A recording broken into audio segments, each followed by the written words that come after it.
আমরা যাতে 12 তারিখে প্রত্যেকটা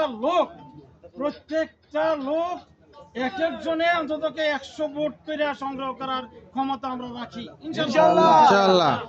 সেই সোর্সে আমরা প্রত্যেকটা ঘরে ঘরে মহল্লায় পাড়ায় পাড়ায় গিয়ে আমরা হাতে ধরি পায়ে পড়ি বাপ ডাকি ভাই ডাকি আমরা যেন ভোটগুলো সব একচেটিয়া ভাবে শাহ মোহাম্মদ হোসেন কায়কোবাদ সাহেবকে দিতে পারি।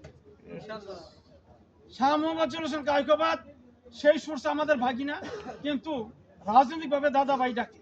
ঠিক, আমি কোনটা বলবো এটা বুঝতে পারতেছি না, বুঝছেন কি?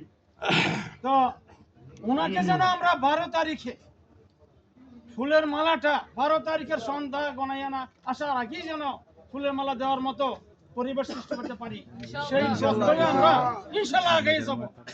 এবং প্রত্যেকটা একটা লোক যে আসছে আমরা মনে করবো একটা বুলেট কিন্তু গুলি করার বুলেট না, নির্বাচনী কর্মীর বুলেট। সত্য না মিথ্যা বলেন? যদি আমরা সেইভাবে আগেই যাই ইনশাআল্লাহ। দাদা ভাই এবার বললে ফেলাইলাম ওনার সাহেবের এই এমপি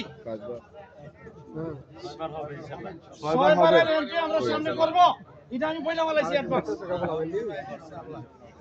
মকিলজন আইসা পড়ছেন ছিলেন, এবার 6 বার হবে। 6 বার এমপি কিভাবে বানাবো আমরা প্রত্যেকটা লোক সেইভাবে এগিয়ে যাব। প্রত্যেকটা লোক সেইভাবে আমরা ঘরে ঘরে গিয়ে হাতে ধরে পায়ে পায়ে মা বোন যাবে যেভাবে হোক। আরেকটা জিনিস আমরা জামাত ইসলাম বলবো না, আমি এটা ইসলামের নামে কলঙ্ক, এটা জামাত শিবির বলবো। এরা যেই কলঙ্ক রটাইছে, যেই কলঙ্ক ছড়াইতেছে বাংলাদেশে, এরা যেই ধরনের কাজ কারবার করছে, এই কাজ কারবার এরা ইসলামের তো অনেক দূরে সরে গেছে।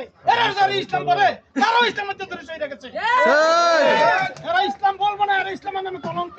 এবং মাথায় টুপি দিলে দাঁড়িয়ে রাখলে তো তাই ফাঁসে বললো জামাত ইসলাম বা ইসলাম হওয়া যায় না, এটা অনেক কঠিন ব্যাপার। ইসলাম ওই আমি বলবো যদি বাংলাদেশে এই মুসলমান বা ইসলাম ধর্মটাকে ধ্বংস করতে হয় একমাত্র ইসলাম ধর্ম আর এই জামাত ইসলামই যথেষ্ট, বেশি লাগবে না। তো আপনারা প্রত্যেককে সোচ্চার থাকবেন, এই নাফরমান এই আল্লাহর নাফরমানের দলটা থেকে আপনারা সোচ্চার থাকবেন। তারা যেন কোনো মতে আগাইতে না পারে, কোনো মতে করতে যাতে আমাদের ভোট নষ্ট করতে না পারে। তারা ইহুদের সাথে হাত মিলাইছে, তারা নাফরমানদের সাথে হাত মিলাইছে, কেন তারা নিজেরা নাফরমান। তো আমাদের দাদা ভাইয়ের ভোট নষ্ট করতে পারবে না যদি আপনারা সতর্ক থাকেন। আশা করি আমাদের তারা জামানত বাজেয়াপ্ত করে ছাড়বো আমরা ইনশাআল্লাহ। সেইভাবে আমরা এগিয়ে যাব। আমরা প্রত্যেকেই সেই দিকে লক্ষ্য রাখতে হবে।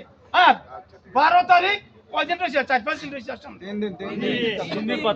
3 দিন রয়েছে প্রচারের সময়। এই 3টা দিন আমরা দিন নাই রাত নাই আমরা বুঝবো না, আমরা বুঝবো এই ভোটের জন্য এই হাতে পাওয়া ধরা এই জিনিসটা বুঝবো। এখানে অনেক গ্রামের লোকই আসে,